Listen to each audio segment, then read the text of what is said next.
अगला श्लोक है भवान भीष्मस्य कर्णस्य कृपस्य सिमितिञ्जयः अश्वत्थामा विकर्णस्य सौमदित्य तथैवता च। इसको अलग कर लेंगे, सौमदित्य तथैव च है, और मिलाएंगे सौमदित्य तथैव च। तो हम लोग इसको एक बार पढ़ लें। भवान रिपीट करेंगे आप लोग, है ना, पीछे पीछे, तो आधा आधा पहले लेके चलते। भवान भीष्मस्य कर्णस्य कृपस्य सिमितिञ्जयः अश्वत्थामा विकर्णस्य सौमदित्तिस्तथैव च। भवान् भीष्मस्य कर्णस्य कृपस्य समितिञ्जयः अश्वत्थामा विकर्णस्य सौमदत्तिस्तथैव च। भवान् भीष्मस्य कर्णस्य कृपस्य समितिञ्जयः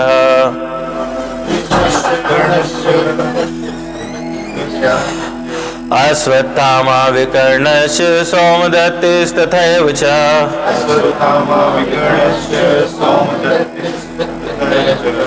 भवान् भीष्मस्य कर्णस्य कृपस्य समितिञ्जयः अश्वत्थामा विकर्णस्य सौमदत्तिस्तथैव च।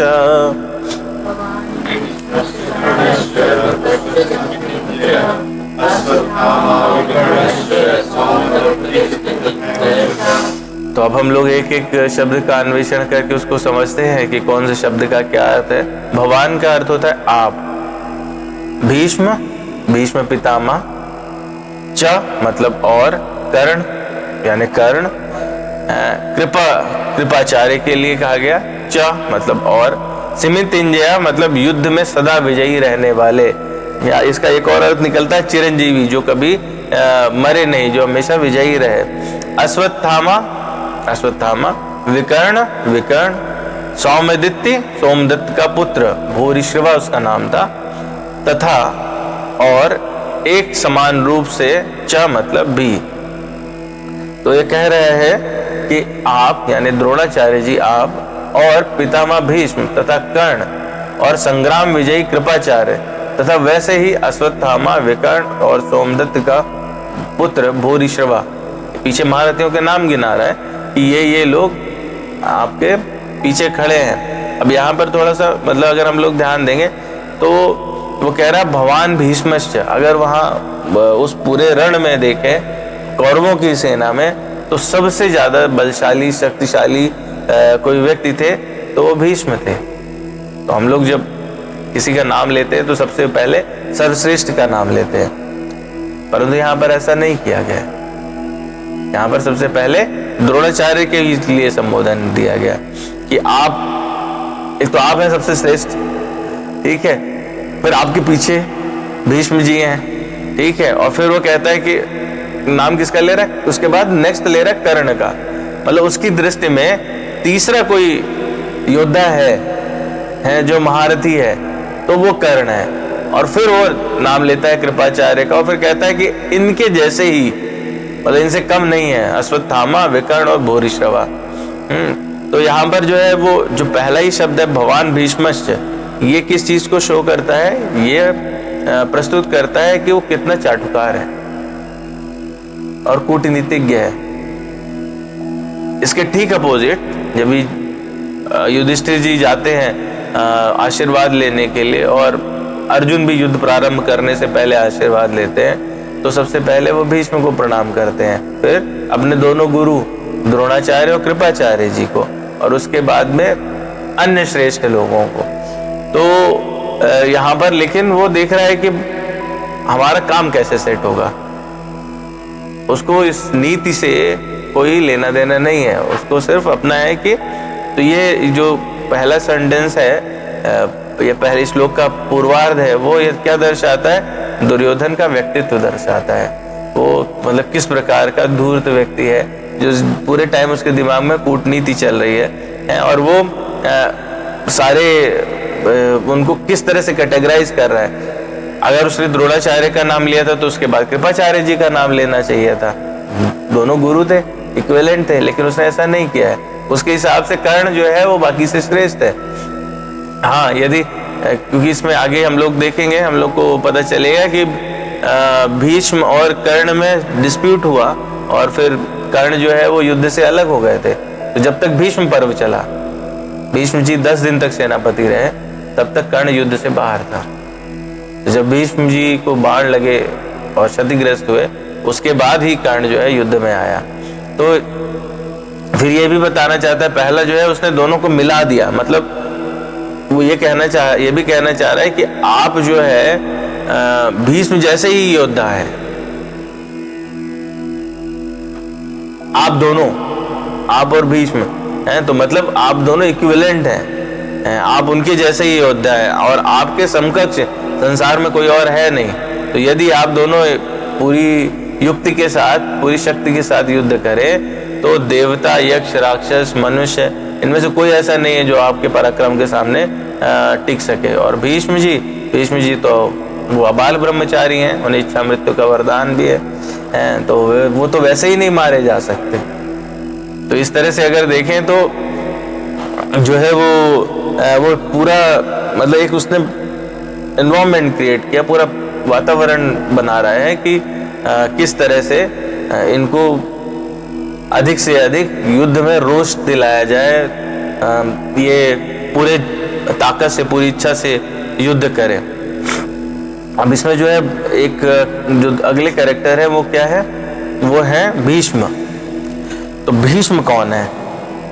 भीष्म के विषय में मुझे लगता है सभी लोगों को काफी कुछ तो आइडिया है ही, पता ही होगा भीष्म क्यों कहे जाते हैं। वो भीष्म जो है वो वसु, 8 वसु थे और जो अत्यंत उत्पाती थे। वसु कौन होते हैं? वसु होते हैं पृथ्वी के देव, जो पृथ्वी की रक्षा करते हैं और पृथ्वी जिन देवताओं पर आश्रित है उनकी भी, वो वसु होते हैं। इसीलिए पृथ्वी का एक नाम है वसुंधरा, वसुओं को रखने वाली या वसुओं द्वारा सुरक्षित। धरा पृथ्वी है और वसुओं द्वारा सुरक्षित जो है हिस्सा, वो वसुंधरा कहलाता है। तो ये जो है इनकी अलग अलग कैटेगरीज हैं। अगर हम लोग देखें तो हम लोग सुनते हैं ना 33 करोड़ देवी देवता है, या लोग कहते हैं 33 कोटि देवी देवता है। इसमें थोड़ा सा डिस्प्यूट है करोड़ या कोटि में। कोटि का मतलब होता है कैटेगरीज भी। तो 33 टाइप के देवी देवता हैं और उनका काफी विस्तार से अलग अलग पुराणों में, पद्म पुराण में भी और बृहदारण्यक उपनिषद में भी ये अच्छे से दिया गया है। तो उसमें 33 अगर अलग अलग कैटेगराइजेशन करें तो 12 आदित्य है, 11 रुद्र है, 8 वसु, तो 12 8 20 हो गए, 11 33 हो गए, 31 हो गए, 1 इंद्र और 1 प्रजापति। ये कैटेगरीज हैं। ब्रह्मा स्वयं जो है वो प्रजापति की कैटेगरी में आते हैं। तो ये सारे लोग जो है वो रोटेशन में है। तो उन 8 वसुओं में से एक वसु है, उनका नाम है, अलग अलग पुराण में अलग अलग नाम कहे गए। 8 वसु जो है उनके विषय में महाभारत में लिखा गया है, धरो ध्रुवश्च सोमश्च अह चैवानिलो अनतः प्रत्युश्च प्रभासश्च वसवो अष्टाविति स्मृताः। यानी धर, ध्रुव, सोम, विष्णु, अनिल, अनल, प्रत्युष, प्रभास, है ना। कौन कौन से हुए? धर, ध्रुव, सोम, विष्णु, अनिल, अनल, प्रत्युष और प्रभास। ये 8 वसु हैं और 8वें वसु जो है वो प्रभास है। इनका दूसरी जगहों पे नाम जो है वो द्यो या धूम वसु करके है। तो ये 8 जो थे वो इनको वशिष्ठ जी ने श्राप दिया था कि आपको मनुष्य योनि मिले। क्यों? वहाँ पर एक छोटी सी कथा है कि जो वशिष्ठ जी की गाय थी कामधेनु या सुरभि, वो अपनी पत्नी के उकसाने पर ये प्रभास या धूम जो थे इन्होंने चुरा ली और उस उद्दंडता के लिए वशिष्ठ जी ने इन्हें श्राप दे दिया। ये सबसे ज्यादा उद्दंड थे, बाकी 7 जो है थोड़े शांत थे। तो सबने जब प्रार्थना की तो उन्होंने कहा कि ठीक है, तुम लोग मनुष्य योनि में जन्म तो लोगे, परंतु जन्म लेते ही तुम्हारा उद्धार हो जाएगा, तुम्हें बहुत दिन नहीं जीना पड़ेगा, परंतु ये 8वां जो है ये आसानी से नहीं मरेगा। तो आसानी से नहीं मरना अर्थात इच्छा मृत्यु का वरदान प्राप्त होना है। तो इनको इच्छा मृत्यु का वरदान मिला। और मजेदार बात यह है कि इच्छा मृत्यु का वरदान कोई बहुत अच्छी चीज नहीं है। हम लोगों को मन में लगेगा ना कि इच्छा मृत्यु तो एक प्रकार से अमरता है। तो विडंबना यह है कि हम ये बात जान नहीं पाते कि हमें इच्छा मृत्यु नहीं मिलनी चाहिए, जीने की इच्छा का वरदान होना चाहिए। आप जैसा जीना चाहते हैं अपनी इच्छा अनुसार जी सके, ठीक है ना, अच्छे से जी सके, इसका वरदान होना चाहिए। इच्छा मृत्यु मतलब आप कब मरोगे, कैसे मरोगे आप डिसाइड करोगे, परंतु जीवित जो रहोगे वो आप कैसे जियोगे, जीवन आपका कैसे चलेगा ये आप डिसाइड नहीं करते। तो ये एक तरह से अभिशाप हुआ ना। तो जो है वो वशिष्ठ जी ने इनको कहा कि आसानी से नहीं मरेंगे। और फिर शांतनु जो इनके पिता हुए, गंगा के, हमको पता है कि पहले 7 पुत्रों को गंगा जी ने बहा दिया और 8वें पुत्र ये प्रभास जो है वो देवव्रत नाम से हुए और फिर उनको रोक लिया था शांतनु ने। तो ये वापस आते हैं और ये वहीं बड़े होते हैं। उसमें सत्यवती वाली भी कथा आती है जिसमें ये प्रण लेते हैं कि हम आजीवन ब्रह्मचर्य का पालन करेंगे और हमेशा जो ये है हस्तिनापुर है, हस्तिनापुर के सिंहासन की सेवा करेंगे, उसकी रक्षा करेंगे।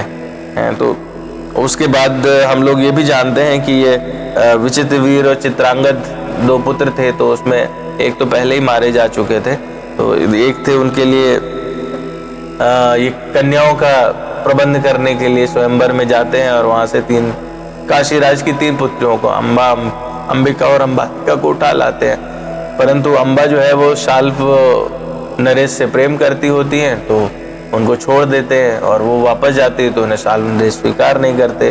तो वापस आती है, अपमानित महसूस करती हैं, तो वो इनसे कहती है आप मुझसे विवाह कर लीजिए, अब मैं कहाँ जाऊँगी, ना पिता के यहाँ जा सकती हूँ ना प्रेमी के यहाँ।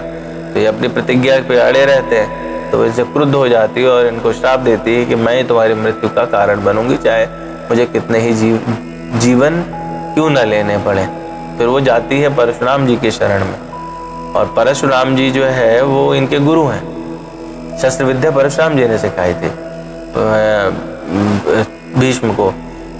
तो परशुराम जी जो है वो अंबा के पुकार पे, करुण पुकार से प्रभावित होकर के और इनको युद्ध के लिए ललकारते और 21 दिनों तक भयंकर युद्ध चलता है जिसमें भीष्म जो है वो हारते नहीं है। हारता तो कोई भी नहीं है, परंतु एक तरह से अगर कोई गुरु से शिष्य परास्त ना हो तो ये गुरु की पराजय मानी जाती है। तो परशुराम जी और इनके बीच का युद्ध फिर बाकी लोग जितने भी देवी देवता रहते हैं वो मिलकर रुकवा देते हैं और तब परशुराम जी ये निर्णय लेते हैं वो आगे से किसी भी क्षत्रिय को शिक्षा नहीं देंगे।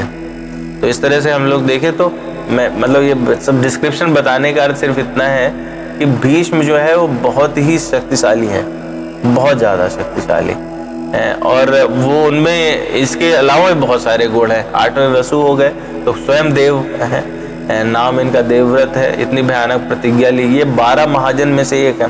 12 लोग वो हैं। यमराज जो है यम गीता में बताते हैं जब अजामिल को लेने जाते हैं यमदूत और वहाँ पर नारायण के दूत आते हैं और उनको भगा देते हैं। उसके बाद में यमदूत उनसे पूछते हैं कि वहाँ पे तो हमको भगा दिया, उसने तो इतने घनघोर पाप किए थे फिर भी। तो वो फिर बताते हैं कि आप नहीं जान सकते नारायण का रहस्य। 12 लोग हैं जो नारायण यानी भगवान विष्णु का रहस्य जानते हैं, उनकी भक्ति उनका प्रभाव जानते हैं। तो उनमें से एक नाम भीष्म का है। मतलब भीष्म की धनुर्विद्या, उनके अस्त्र शस्त्र की विद्या का ज्ञान, परशुराम से युद्ध किया, शास्त्रों का ज्ञान और भक्ति सब में ही वो एक्सट्रीम पे हैं। इसलिए अगर ये कहना अतिशयोक्ति नहीं होगी कि ये इकलौते व्यक्ति अगर चाहते तो भी महाभारत एक साइड में हो सकता था। और 10 दिन तक 18 दिन का महाभारत का युद्ध होता है जिसमें आधे से ज्यादा का ड्यूरेशन वो भीष्म अकेले, जबकि वो सबसे वृद्ध है, उसके बावजूद भी वो अकेले उसका नेतृत्व करते हैं। और उसमें और भक्त वो इस प्रकार के हैं कि जब युधिष्ठिर का राजसूय यज्ञ हो रहा होता है और उसमें शिशुपाल आता है, तो शिशुपाल भगवान कृष्ण को अपशब्द कहता है, तो उसकी बहुत भर्त्सना करते हैं। उसमें पूरा उपदेश देते हैं कि शिशुपाल कौन है, उसका पूर्व जन्म क्या था, और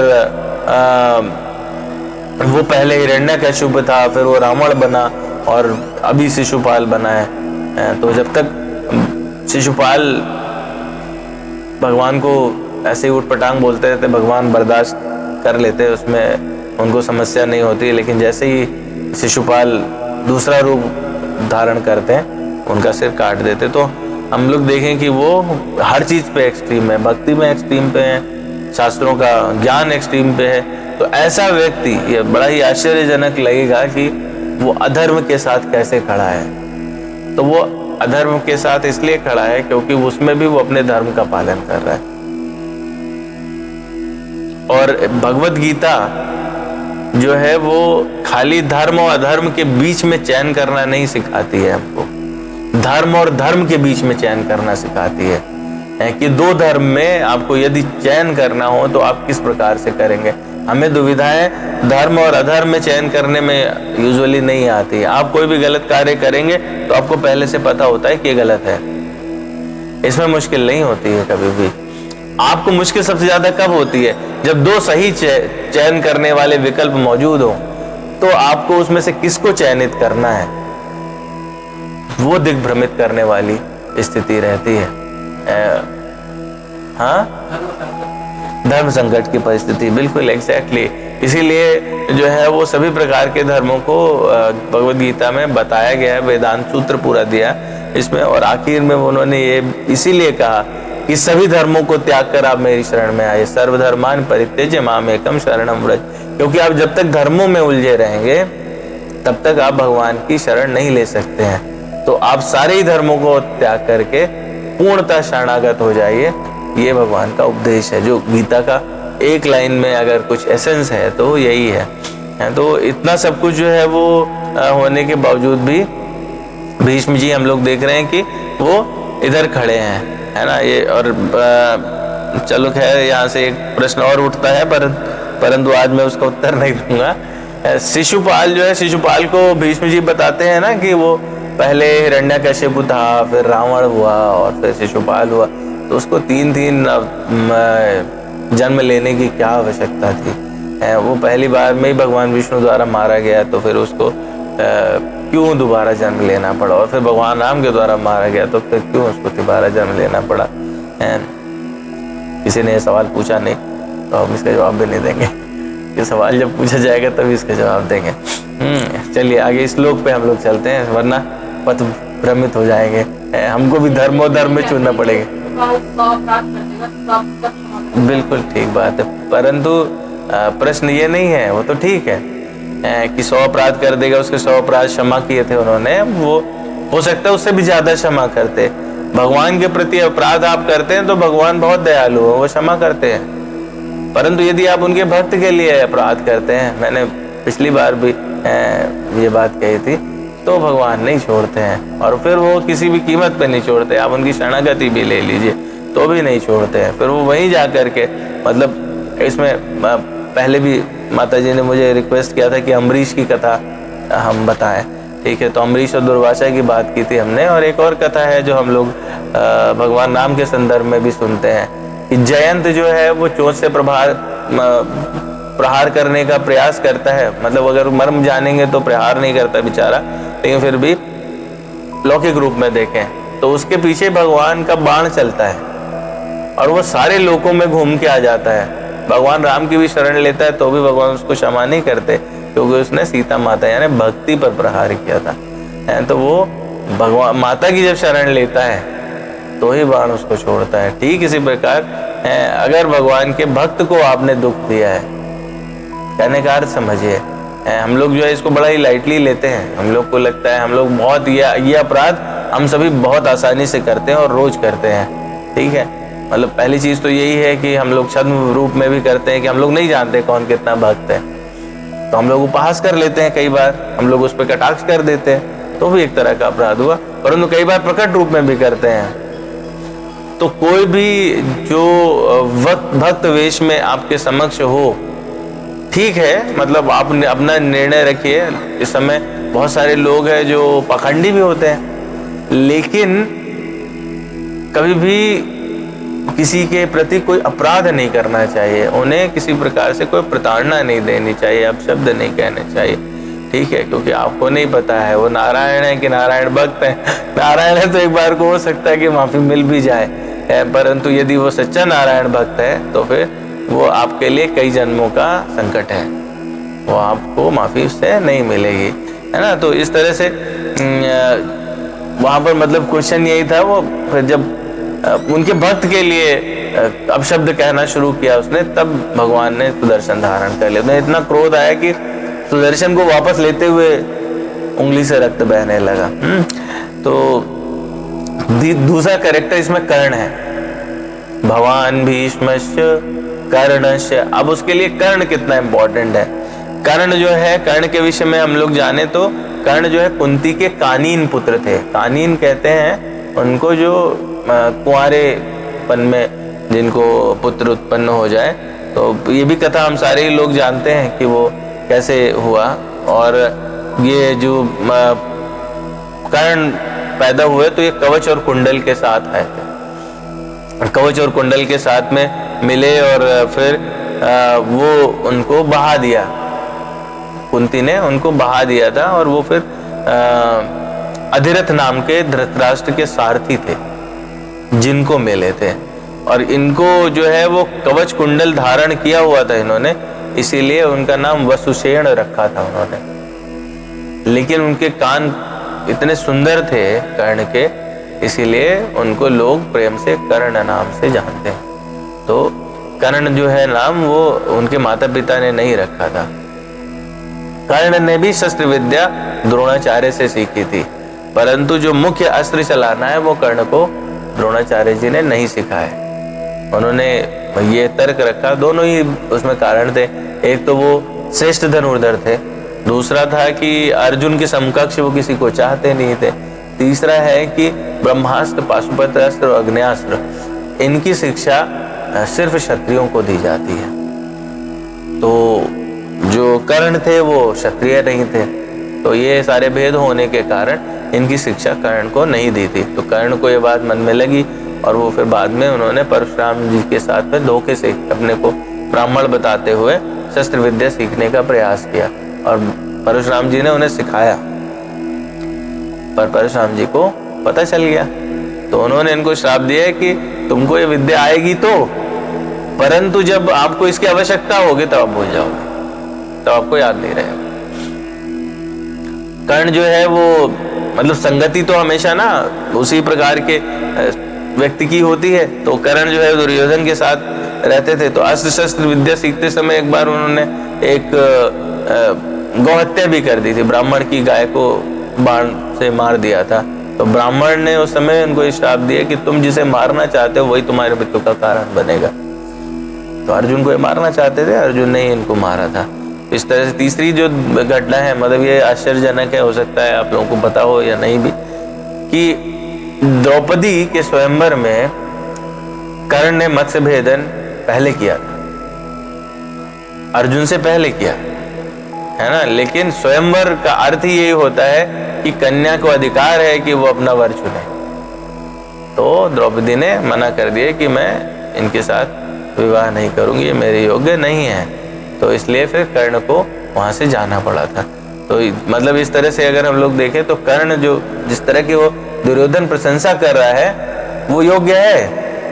कर्ण की योग्यता में इतनी समस्या नहीं है, बस यही है कि वो कुछ जो लक्षण है वो दुर्योधन से मैच करते हैं और यही उसके मृत्यु का कारण बनता है। दानवीरता के विषय में तो हम सारे ही जानते हैं, ठीक है। मतलब दानवीरता की पराकाष्ठा यहाँ तक है कि कर्ण जो है वो जब रथ का पहिया उनका निकल गया और अर्जुन ने उनको मार दिया था, उसके बाद वो क्षत विक्षत भूमि पे पड़े थे। और उस समय भी जब ये सायंकाल हो जाता है और अर्जुन से चर्चा होती है तो अर्जुन उस समय बोलते हैं ना कि देखिए आज तो ऐसा युद्ध रहा, चर्चा करते ही सारे युद्ध चर्चा करते हैं। तो भगवान कृष्ण उन्हें कहते हैं कि कर्ण तुमसे कम कहीं नहीं था, और वो इतना महान है, दानवीरता में तो उसकी कोई कमी नहीं है, युद्ध भी महानता से करता है। तुम्हारे पास दूसरे फैक्टर्स थे जिनकी वजह से आप उसको मार पाए, आप उससे जीत पाए। अर्जुन को ये बात अच्छी नहीं लगती, बोले कि हम लोग परीक्षा लेके देखते हैं, इतना दानवीर है कि आज हमको क्या दे सकता है, क्योंकि कवच कुंडल तो पहले ले चुके हैं, बिल्कुल, है ना। तो वो कर्ण से मांगने जाते हैं, वहां पे दोनों ब्राह्मण का वेश रख के जाते हैं युद्ध भूमि में, रात में पड़े हुए हैं कर्ण। तो उनसे पूछते हैं कि आप हमको कुछ दान दे सकते हैं, आज आपके बारे में बहुत सुना है हमने, और ऐसी परिस्थिति है परंतु हमको आवश्यकता है। तो कर्ण कहते हैं मेरे पास में कुछ वैसे तो नहीं है, परंतु हाँ मेरे सोने के दांत हैं जिन्हें मैं दे सकता हूँ। और कर्ण जो है कृपाण से अपने दांत निकाल देते हैं। हाँ क्या कह रही हैं? हाँ, तो उसके बाद मतलब अभी यहाँ एंड नहीं हुआ, दांत तो उन्होंने निकाल दिए।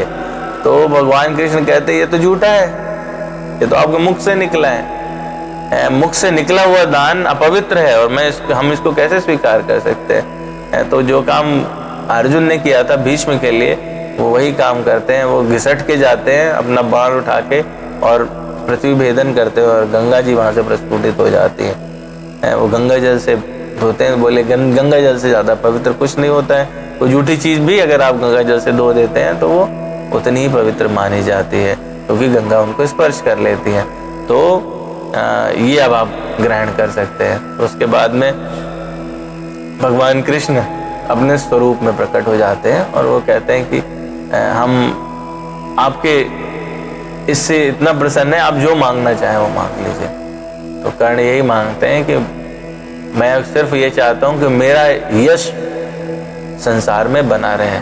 तो भगवान उन्हें आशीर्वाद देते हैं कि तुम दानवीर कर्ण के नाम से जाने जाओगे, तुम्हारा दान जन्म जन्मांतर तक इस युग में जाना जाएगा। तो स्टोरी यहाँ पर एक और समझ में आनी चाहिए कि हम लोग जो है वो यश के लिए हम लोगों को प्रयास करना, अगर इस लोक में मतलब सबसे बड़ी चीज तो भगवत प्राप्ति है, लेकिन अगर कुछ लौकिक प्राप्ति करनी है तो यश की प्राप्ति करनी चाहिए। तो इस तरह से मतलब वो जो है आप देखें तो कर्ण की जो प्रशंसा कर रहा है वो किसी तरह से कर्ण भी कम नहीं है। तो जितने लोगों का नाम, अब वो कहता है कर्णश्च कृपश्च समितिंजया, तो जो समितिंजया शब्द है उसका अर्थ है कि चिरंजीवी। तो कृपाचार्य जी भी क्या है कि वो इतने पराक्रमी हैं कि पूरे पांडवों पर अकेले ही विजय प्राप्त कर सकते हैं। अब वही कि द्रोणाचार्य के बाद में नाम तो लेना चाहिए था कृपाचार्य का, परंतु उसको कर्ण से इतना ज्यादा आकर्षण है कि वो कर्ण का नाम बीच में लेने से पहले रुक नहीं पाया और उसने नाम लिया अश्वत्थामा। फिर आगे क्या कहता है, अश्वत्थामा विकर्णश्च सौमदत्तिस्तथैव च। तो ये सारे भी जो है वो पहले कृपाचार्य जी को चिरंजीवी बोलते, फिर कहते हैं और कौन है, अश्वत्थामा है, अश्वत्थामा भी चिरंजीवी है और ये बहुत ही शूरवीर है। तो चिरंजीवी होने के कारण इनको भी नहीं मारा जा सकता। इसको किसको नहीं मार सकते, नाम देखिए कैसे गिरा रहा है वो, भीष्म इच्छा मृत्यु का वरदान है, नहीं मार सकते, ठीक है। कृपाचार्य चिरंजीवी है, नहीं मारे जा सकते, ठीक है। अश्वत्थामा चिरंजीवी है, नहीं मारे जा सकते, ये तो अबध्य है। हाँ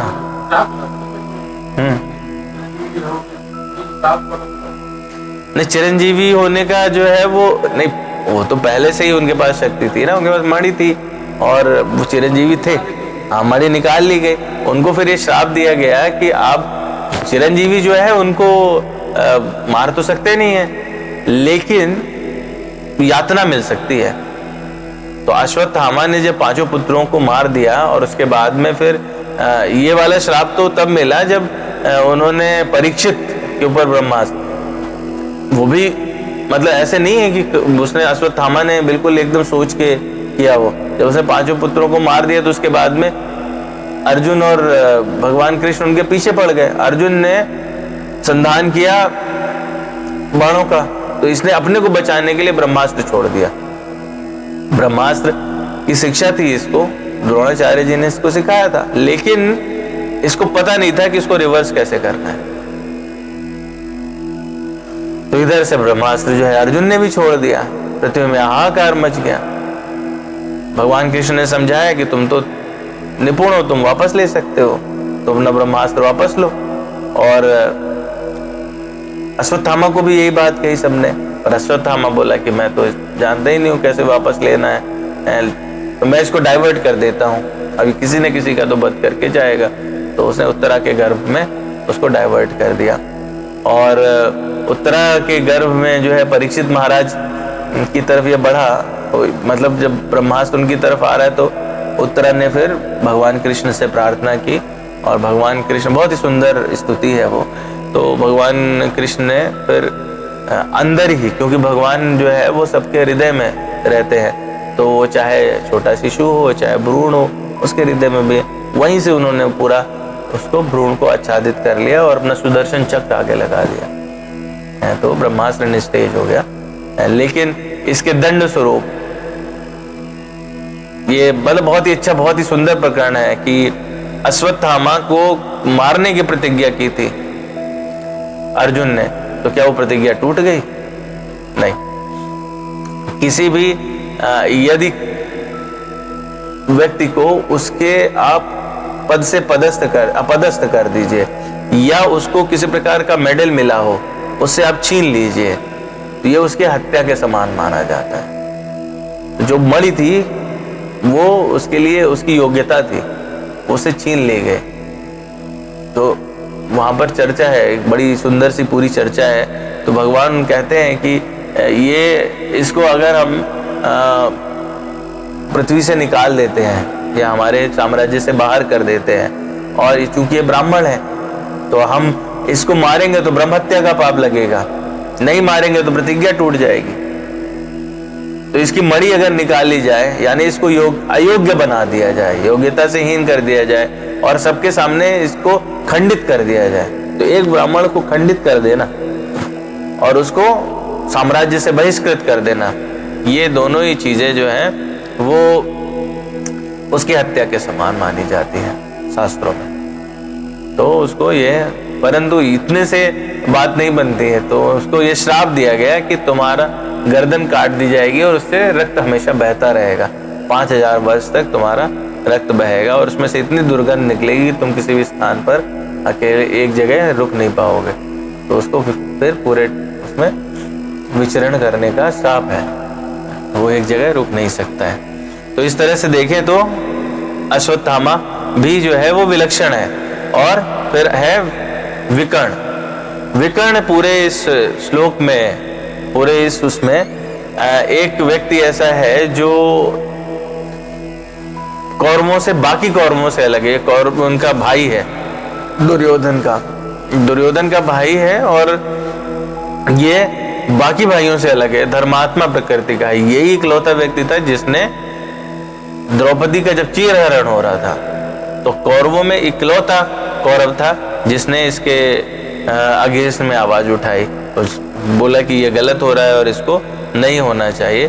तो ये इसका नाम लेने का मतलब ये भी है कि ऐसा नहीं हमारे यहाँ कम धर्मात्मा नहीं, आप हैं, भीष्म जी हैं जिनको पूरा ज्ञान है, शास्त्रों का ज्ञान मेरे भाई को भी है, विकर्ण भी, और महापराक्रमी भी है। विकर्ण जो है वो युद्ध भी बहुत अच्छे से विकर्ण ने लड़ा। फिर आखिरी में नाम लेता है भूरिश्रवा। भूरिश्रवा जो है वो इनके शांतनु जो पितामह थे दुर्योधन के, उनके भाई थे बाहलीक। बाहलीक का पौत्र था, यानी दुर्योधन का एक तरह से कह लीजिए तो पटीदार हुआ, चचेरा भाई कह सकते हैं। तो वो भूरिश्रवा था, और भूरिश्रवा भी जो है वो अत्यंत धर्मात्मा व्यक्ति था, उसको भी धर्म का अच्छा ज्ञान था। तो विकर्ण जो है वो भीम के द्वारा और भूरिश्रवा सात्विकी के द्वारा मारे गए थे। तो ये सारे जो उनका नाम लेता है अलग अलग, तो अभी हम लोग ये मतलब इतना पूरा समझने के बाद में समझ सकते हैं कि वो एक एक का जो नाम ले रहा है, प्रत्येक व्यक्तित्व तो ऐसा है कि जो अपने आप में भीषण है और महायोद्धा है। तो उसने गलत नाम नहीं लिए, तो ये हम लोगों ने भी देखा ना कि 2 चिरंजीवी यहाँ पे थे, 7 चिरंजीवी हैं टोटल में जो अभी भी पृथ्वी पर हैं। तो उनमें से 2 तो खैर मतलब भागवत में और भी चर्चा है इस बारे में, जिनके लिए श्लोक एक है, अश्वत्थामा बलिर्व्यासो हनुमांश्च विभीषणा कृपा परशुरामश्च सप्त एते चिरंजीविना। कौन कौन? हनुमान, अश्वत्थामा, बलिर्व्यासो। अश्वत्थामा महाराजा बलि, व्यासदेव जी, हनुमांश विभीषणा, हनुमान जी, विभीषण, कितने हो गए? 5 हो गए। कृपा परशुरामश्च, तो कृपाचार्य जी और परशुराम जी के 7 चिरंजीवी हैं जो अभी भी यहाँ पर हैं। और अगर आप लोग इनका नाम स्मरण करते हैं तो आपको भी ऐसा शास्त्रों में लिखा हुआ है कि लंबी आयु प्राप्त होती है। ठीक है, तो इस तरह से हम लोग देखें कि ये पूरा